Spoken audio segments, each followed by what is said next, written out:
Pero hindi sila Alam nyo, nagtatanggap kasi yun ang dapat gawin alam nyo, nakakatakot lang yan. Halimbawa lang ha, Mm.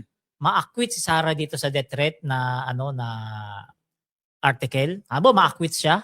Pwede nang gayahin ng mga tao yan. 'Di ba? No. Na magbanta na kapag ako may nangyari sa akin, sabi ko ipapatay ko to. Absuelto nga yung vice presidente, pwede na siya ba yan? Papamarisa na siya. Oo, Di ba? 'di ba? Ayan ang problema, dapat tingnan niya ng mga senador. Parang Ikaw pagbanta ko, pag may nangyari sa akin, may papatay kay Yayam, ganyan-ganyan. Mm. 'Di ba? Paano kung na-aksidente ka lang, nadulas ka Oo, lang, 'di ba? Yun nga. Pinalabas nila na Yan ang pinaligpit dapat ka. makita ng mga senador. Ibig sabihin, ma-activate Oo. yung kinausap Oo, sa oo. Yun yung narinig ko narinig ko sinabi ni Kalilong kanina. Yun nga, Oo, 'di ba? oo. Kaya kailangan yung mga senador diyan, wag patulog-tulog ha. Yung mga diyan, wag pa anga-anga diyan. Titingnan niyo mabuti ha. Death threat po 'yan kasi kapag na-absuelto si Sarah dito sa death threat, pwede na yang gayahin ng iba. Sabi ng mga miyembro ng House of Representatives, no? Kasi full support yung mga deputy speakers, andun sila Kahit hindi sila parte ng prosecution, andun sila.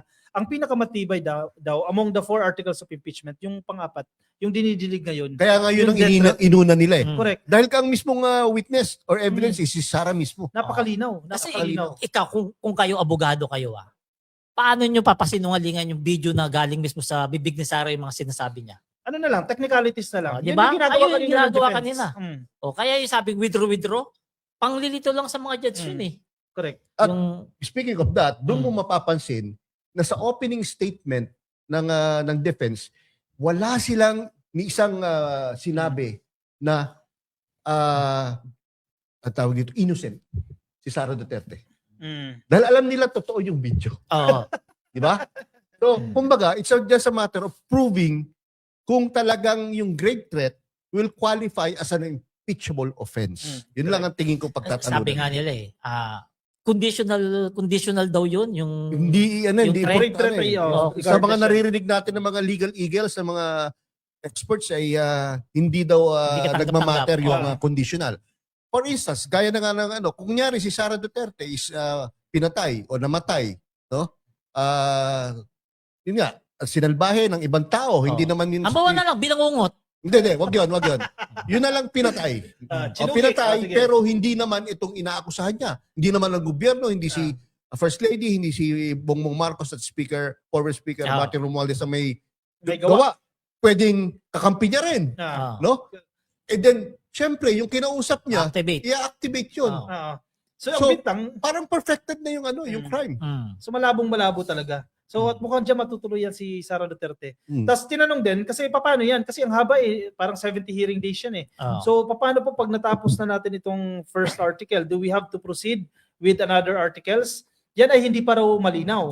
Pero by the rules, kailangan daw munang ipresenta itong 4 na articles, yung mga ebidensya, mga witness, pero pwedeng magmotion ang prosecution, naitigil na. Hindi sila magbubutuhan. Dapat or hindi na nila ipe-present yung mga other impeachable offenses. Articles. So hindi pa absolute. Hindi pa absolute yung mangyayari. Pero ganoon naman dapat talaga. I think itong sinasabi nila ito is following the model of Corona. Chief Justice Corona. Kung matatandaan nyo, yung sa tingin ng prosecution, may enough na sila evidence tungkol doon sa SALN niya. To convict, no? To convict Corona, tinapos na agad yun. At nakakuha nga sila ng conviction. Huwag nang patagalin. Oo, kasi itong video ni Sarah, mahihirapan dito kahit sinong abogado. Kahit sinong abogado talaga palusutan itong video na to. Ang pinapalabas na lang nila diyan nasabi ni Sarah kasi panggigipit doon nga kay Sulaika dahil sa galit kaya niya nasabi yan. Yan na lang mga tingin kong mga ipapalusot na lang nila diyan. Hindi nila masasabing AI yan. Edit yan. Ano masasabi niyo doon sa naging performance ng counsel for the prosecution, si Attorney Virgil Ligutan? Ang galing, no? Magaling. Very sharp, no? At alam niya yung kanyang ginagawa. At hindi ka lulusot talaga. Kahapon, parang naging estudyante yung defense lawyer. Hindi, kung kahapon umanga tayo sa kanya, yung day 2, mas umanga ako sa kanya ngayon. Dahil matalas yung isip, bantay sarado niya yung tinatanong ng abogado. Kasi kapag mali yung tanong at mali yung sinagot nung isa, nung testigo, magagamit na yun. Malaking bagay din kasi yung audience ay nakaka-capture mo. No, nagiging interesting yung ginagawa, no? Ang nakita ko sa kanya talagang methodical, understandable, saka clear ang kanyang mga sinasabi. Kaya kahit tinapos natin yung okay lang, parang marami ka natututunan no? Katulad nung parang ni-lecturean niya yung defense lawyer. No? Tungkol doon sa paggamit ng partial part ng video na 2 hours mahigit. Yung pagkuha ng 2 minutes. Yung sinight na batas o rule ng defense lawyer ay mali daw ang pagkakaintindi ng ano. At pinatunayan niya kung bakit mali. Yun, No? It's logical naman yung pagkaka-explain niya. Kaya laging na-denied ang motion nitong defense lawyer. Kaya mapapaisip ka, ano ba to? Part ba to ng strategy ni Sara Duterte? Kasi kumbaga unang buga, dapat pinakamahusay mo ng abogado yung sasalang mo eh. Di, baka Diba? siguro yun ang pinakamahusay para sa sistema na sa ano na yun, sa tawag dito sa section na yun. Actually, alam naman, impeachment na yun. actually sa totoong korte, talagang trabaho talaga ng defense lawyer to object.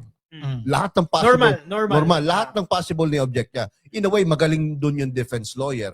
Kaya lang problema sa impeachment court, kaya sinabi ko, sui generis yan, ang tao gusto marinig ang mga sagot. Correct. No? Hindi yung i-object mo or i-hinder mo yung pagsagot ng witness. So, sa ganung bagay, natatalo ang defense. Di ba? Natatalo sila kasi parang gusto nilang pigilan ang pagkipresenta ng evidence against Sara Duterte. Ano nga may mga nababasa akong comments, no? Bakit kinakailangan pang idaan doon sa technicalities, yung mga letter galing sa Meta? Bakit pa natin kailangan suriin yon? Kesyo wala naman daw nag-object, wala naman sinasabi yung kampo ni Sara Duterte na hindi totoo yung video na yan. Yun ang mahirap eh. Kasi baka idaan sa technicalities. Kaya importante, ma-check yung veracity, ma-check na talagang legitimate yung video na yan, properly documented yung video na yan. Kasi eventually, baka gamitin yan ng kampo ni Sara Duterte at maabsuelto pa siya dyan, mapawalang sala pa siya. Alam mo, sinisisi nga ng mga ano ngayon ng mga DDS. Yung kapwa rin nila DDS, sila Roque, at sila yung vlogger na Maui Spencer ba yun? Si Maui. Kasi hindi pala live stream yun, yung video na yun. Talaga? O parang ano lang yata yun, parang press con o Zoom meeting na may mga kasama siya doon na nagbi-meeting, parang ganun. Press con na hindi live. Hindi Pero live. ni live ni Harry Roque. Hindi, in-upload. In-upload. Sa page niya, naka-upload sa page niya. Kaya nalaman ngayon. Kaya ang nangyari kasi diyan, yung Maui, siya yung nagtanong na lumabas na si Sara sa pagbabanta. Si Maui nagtanong, mag-ingat ka po diyan, mama, kasi nasa baluarte kayo ng kalaban kasi nasa HR nga noon. O kaya yung sabi ni Sara, don't worry. May kinausap ako. Parang si Marcoleta yun nahuhuli sa sarili ng may kinausap na ako, ganyan. Kapag may nangyari sa akin, ganyan. O, ngayon, sila nakakalam noon. In-upload ngayon itong ni Bakla. Ni Harry. Oo, in-upload ngayon. Baka bakla ka Kaya nagkaroon. Si Harriet na lang. Harriet. Nagkaroon ngayon ng ebidensya. Di ba? Nagkaroon ngayon ng ebidensya na ginagamit ngayon sa impeachment. Yung video na yun. Para may common denominator ng mga Duterte group, umaamin sa mga krimen na ginagawa. Sila mismo. Ibig sabihin ano to? Hindi matatalino? Kasi gagawa ka ng krimen, pahuhuli kayo sa sarili nyo. Hindi mo magtrabaho. Yun nga, di ba? Tapos na lang, babaluktutin na lang, magpapaliwanag na lang na later on. Kaya ngayon, kahit burahin kahit parang binura na yata ni Roque. Regardless, kasi ano na yan na pre-recorded na-record na ng NBI, authenticated na yan ng NBI, may certification na yan galing sa Meta na totoo po yung video na yan, hindi altered yung mga yan.